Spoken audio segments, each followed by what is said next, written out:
Hello to all of our travel advisor partners and best wishes from all of your friends here at the Royal Caribbean Group. These videos are simply no substitute for seeing you all face to face. But until we can do that, I do enjoy being able to visit with you at least this way. I especially enjoy it when I can share some news now and again, and particularly when it's good news. Now, before I get to the good news, I want to make sure that everybody here has or will vote before the end of today. This is one of our most important rights and also our most important obligation. So make sure that you vote. Now, if you want to do that now, just press pause and go vote. I'll wait here. I'll be ready when you get back. Okay, now that you voted, we can talk about the latest news from the CDC. As you all know, they've made the decision to let the no-sail order lapse and to replace it with a new order called the Framework for Conditional Sailing. This is really a big deal, and we are really very excited about what the future holds for us. It's not the end of the journey, but it is an important milestone on that journey, and it provides a clear pathway for our resumption of service. Boy, it certainly feels good to be able to say that. You've heard me speak about the very important and the very impressive work of the Healthy Sail Panel, which we assembled together with Norwegian Cruise Lines Holdings. That work, those people, and I will say it again, what a crucial difference those men and women made to us in our industry. Their 74 recommendations have been embraced by our company, endorsed by the entire cruise industry, and clearly help persuade the CDC that we have a thoughtful and comprehensive plan to resume service in a safe and in a healthy manner, and we're ready to do it.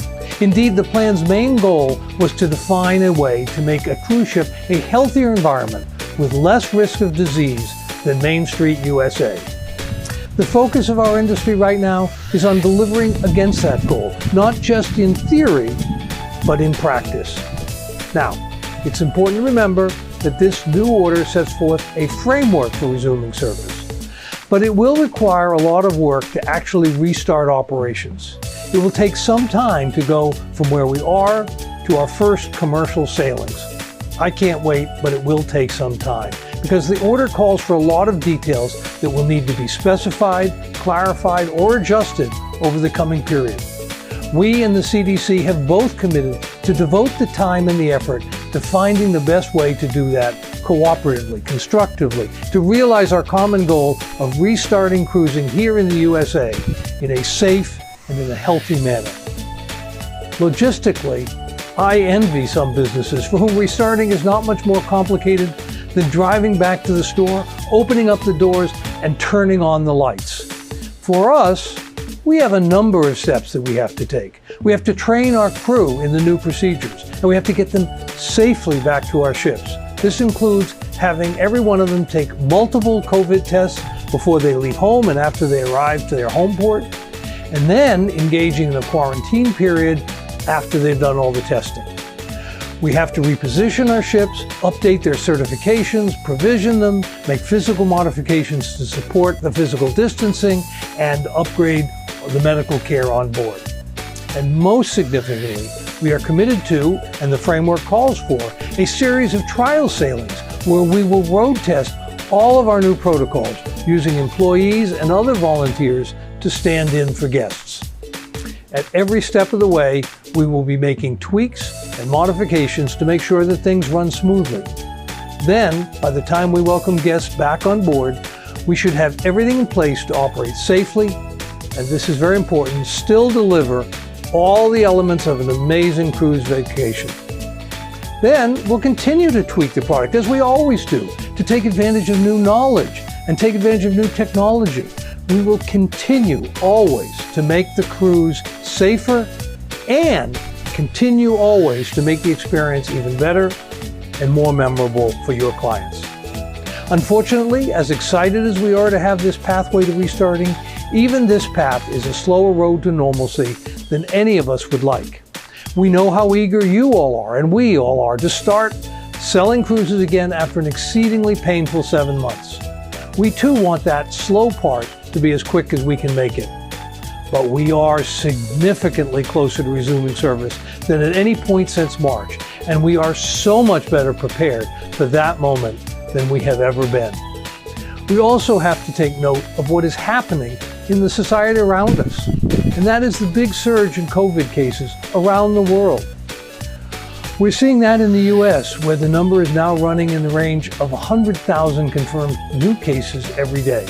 But we're also seeing it in Europe, which had remarkably few cases until now, but has just started reclosing in places that you wouldn't have thought of, like Germany, Italy, Switzerland, Spain, and the UK, and others.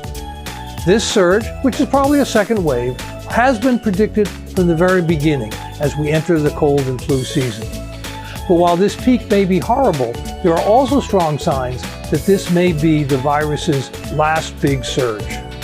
I've generally avoided making predictions in these videos, but I'm feeling good enough about the future to make an exception here about the period that will follow this surge.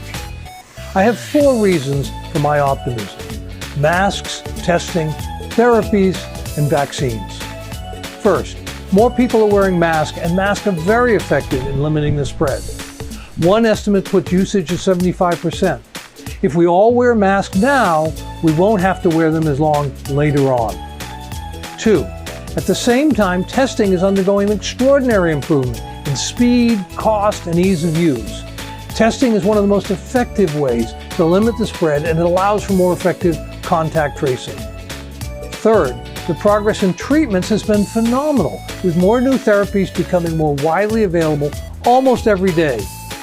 Better treatments mean fewer hospital admissions and fewer fatalities, and that is the most important measure.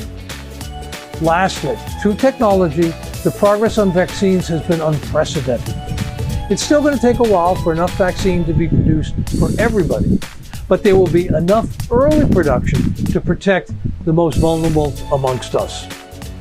Now, while each of those factors will help contain the spread next year, it's the cumulative combination of all of these taken together that I hope will constrain the risk of the virus, causing another comparable surge after we get through this current one. I view it a little bit like Swiss cheese. Every slice of Swiss cheese has holes in it, but if you put together a bunch of slices, you get a block of cheese. And that block of cheese has no holes, it's impermeable. That's how I hope these new developments will work to speed our return to normalcy.